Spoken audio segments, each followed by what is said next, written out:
Today, as all of us are aware, we Indians have managed to sustain the narrative victory between China and India. The government has stalled China's overwhelming constructions and developments. So today at Yes Boss, to have a pure clarity of thoughts and facts, we have our much efficient media teams as a major helping hand. We have our team of Radio Express. I, Dhishma Grace, welcome you in this exclusive session.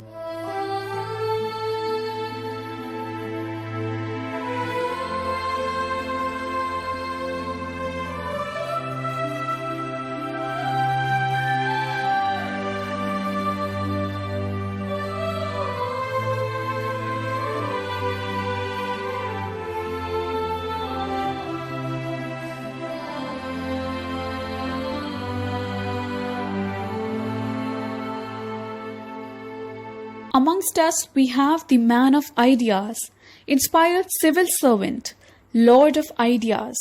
He is none other than Dr. C.V. Anand Bose IAS, who retired as a Chief Secretary and who is at present the Principal Advisor to the Government of India. He is also the Chairman of the Habitat Alliance in the consultative status with the UN. Keeping in mind the delicacy of India and China's relationship, describing what's going on or what triggered the multiple incursions or how to read them is hotly disputed territory. It's where an incursion goes by every other name and the delicacy of the description is an art. So Dr. C.V. Anand Bose is here with us today. Dr. Bose has negotiated 2 international agreements in the atomic energy for the government of India. I welcome you on Yes Boss, which is brought by active participation of Radio Express.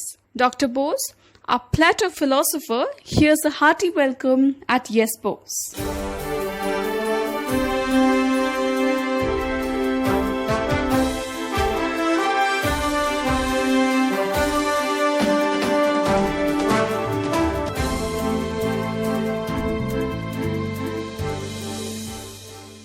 So let's begin, sir.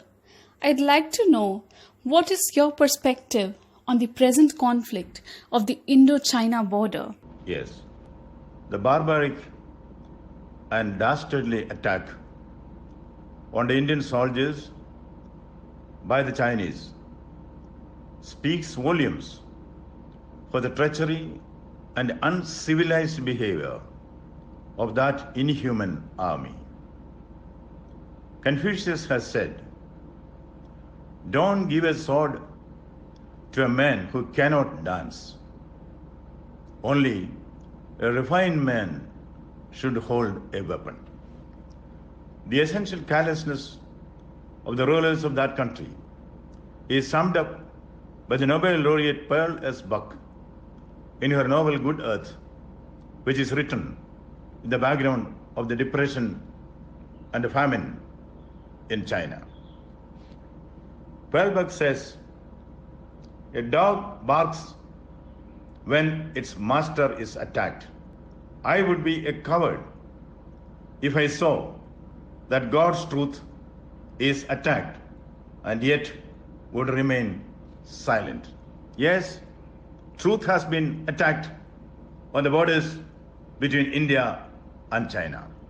Of the latter famine between 1958 and 1962 in China, Yang Jisheng has written in his book Tombstone how 13 children who craved for food were dragged by the authorities to the foothill to die of starvation, exposed against the scorching sun.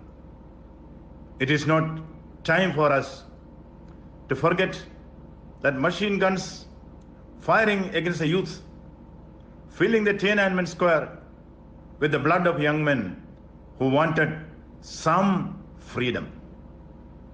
This is the psyche of the country which has unleashed the recent brutalities towards the Indian soldiers. As philosopher M. Taine said, man is a product of his race, milieu, and moment. The brutalities of the Chinese army stems from the brutality of their culture. The intentions of China are loud and clear. In Latin, there is a saying which means, it is a consolation for the wretched to have companions in woe. Xi Jinping, the self-assumed perennial ruler of China, has realized that his feet are faltering. The COVID has unsettled the country, divided his people, created a new cadre of rebel leaders. His economy has crumbled. The world, US in particular, is up against China, which is perceived to be the villain which unleashed the agent of death COVID on humanity, which is a cheaper and easier way than an attack on the neighbor to divert attention of the people. There are strong political, economic, and military reasons too, which prompted China to wage this farcical strike on the unsuspecting Indian forces. Thank you so much, sir. I must say, you have a laudable competence. Well, what are the political implications of the developments of the India-China border? There is a new brand of imperialism rising its ugly cobra head in the world. The Sino-imperialism. The leader of the so-called People's Republic of China got himself anointed as a permanent ruler of China. Yes, like the dictator of France. He has visions after me deluge, typical of the old emperors of China. Xi has shown the megalomaniac feeling, I am monarch of all I survey, or it appears to be so. He has an expansionist agenda. China sinks the vessels of friendly Vietnam, makes coercive incursion into the sovereign rights of Philippines recently, and Thailand of course, gives an occasional kick at Australia, hacks or diffuses their cyberspace, tries to melt down Hong Kong's democratic freedom, cunningly hoodwinks Nepal, grabs the whole of Tibet, raises border disputes with friendly North Korea, eyes for the land which belongs to India. In short, Xi the dreamer sees his empire as the military superpower, economic superpower, and wants to make it a political superpower of the world. Yes, if wishes were horses, the beggars would ride. But India, America, Russia, Japan, Israel, and the Eurasian countries on one side. China can count only on Pakistan, North Korea, and of course, the ultra-leftists and the Marxists of India. The world will be amused to see Xi Jinping, like Sancho Panza of Don Quixote or Don Quixote, riding on a rickety old horse and fighting against windmills. China watchers and futurists say that Xi's vaulting political ambition may lead to the division of China into 6 or 10 independent countries, as happened in the USSR in the wake of glasnost and perestroika under Gorbachev. Well, thank you for the veracious and powerful words, sir. So what is the basic panorama on the economic implications of China's latest action on the borders? Well, China has been on an upward swing in marketing its goods abroad. COVID has obviously given a beating to the economy of China. China's economic expansion scheme revolves around the Sino-Pak Economic Corridor, which, as all of us know, passes through Pak-occupied Kashmir, POK. It is India's stated position that POK belongs to India, and the world knows that sooner than later, it will be with India. Scrapping of Article 370 in Kashmir, passing of Triple Talaq Act and the Citizenship Amendment Act has proved to China that India means business. India means business. China has been building excellent infrastructure, connecting it to the different parts of the world in the hope of a new Silk Route perhaps of prosperity. China has strategically negotiated access to the Oman port, but India out-Chinaed China and got permission from the Sultan of Oman for using the port for military purposes too. China has already negotiated with Sri Lanka and got permission to use their port for commercial purposes. So there is a word on the street that China cannot bear India. There is a hope for them to destroy India's economic shield because China sees India as an economic threat. So what is the basis of the dispute between China and India? And how is the border between these two countries defined? Basically, it is the border dispute between India and China. But there is more to it than meets the eye. Border is at times a cause, at times an excuse for dispute. The border between India and China, stretching across 3,500 kilometers, was defined as far back in 1914 in Simla under the initiative of the then British Home Secretary Henry McMahon. India, Tibet and China entered into border negotiations in Simla and reached an agreement defining the borders of India and China. In spite of being a party to the agreement, China did not confirm it. But McMahon Line came to be regarded as the boundary between India and China. Way back in 1962, China made incursions into Indian territory and a war ensued, lasting for about a month, resulting in the rout of India. Analysts attribute it to the total lack of military vision from the political leadership of India at that time. Jawaharlal Nehru was the Prime Minister of India. An ill-equipped army with not even warm clothes to protect themselves from the Himalayan chill was forced to fight an unequal war. The political leadership of those days shamed the Indian army and humiliated Indian people. We are now paying the price for the glorified sins of the inept political executive of that time. So far, hundreds of transgressions have been made into the Indian territory.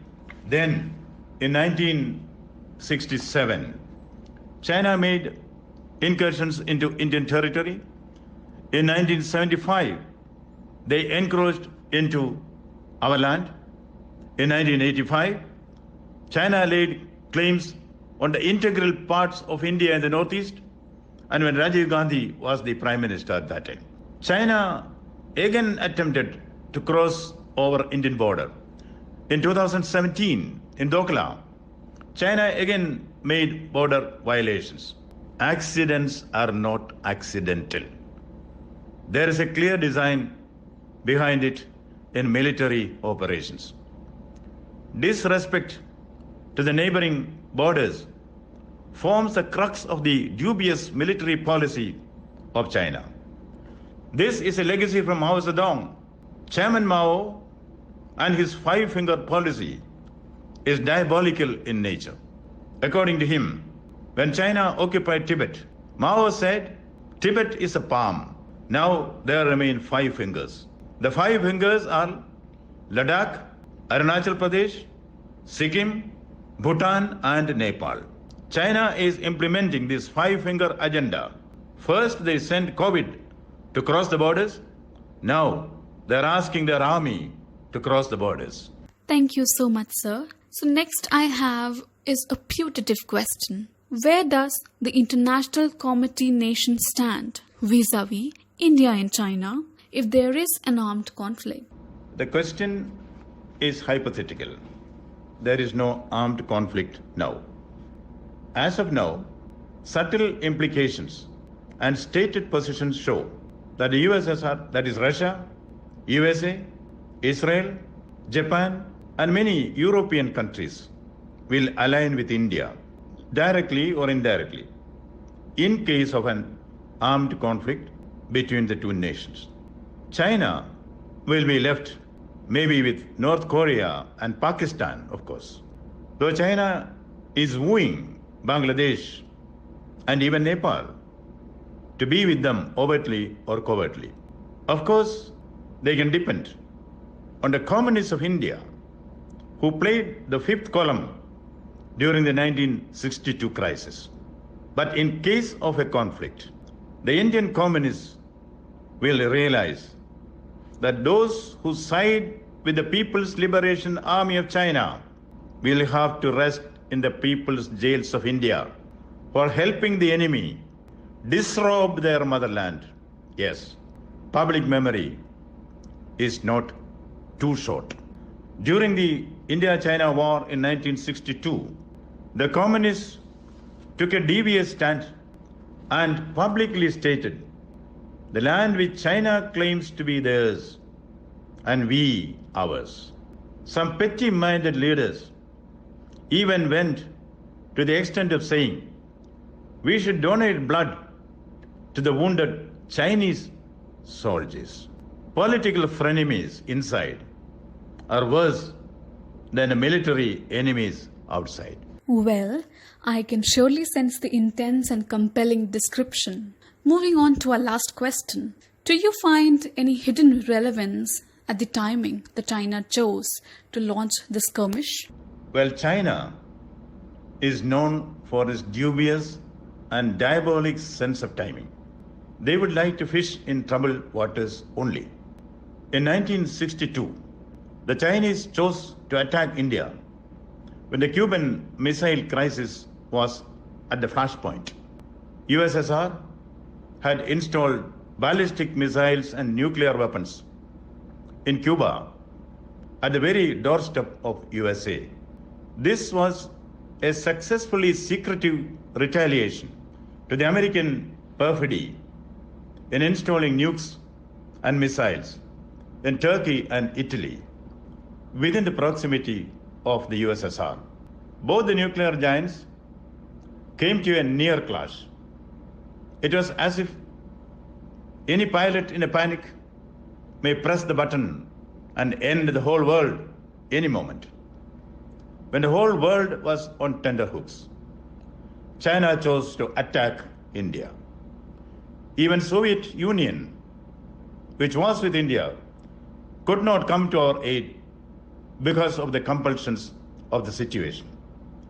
Now, the pandemic is ruling the roost. Humanity is fighting it out. No sensible human being will think of a war at this time. But to the Chinese leaders, Shakespeare is right. Reason has fled to the brutish beasts and men have lost their reason. What will be China's take home if they foolishly impose an insane war on India, on humanity? Yes. China will realize a more powerful army with more powerful weapons and more powerful leaders will make a powerful army with powerful weapons and powerful leaders powerless. India will teach them the hard way that an army of sheep led by a lion is more effective than an army of lions led by a sheep. India loves peace. India loves humanity. Vasudhaiva Kudumbakam. Om Shanti. Shanti. Shanti. But we have kept the nation well oiled and fighting fit. Should there be a war, India will fight to the finish till the last nail is driven deep into the coffin of the warmongering enemy. Bharat Mata ki Jai. Vande Mataram.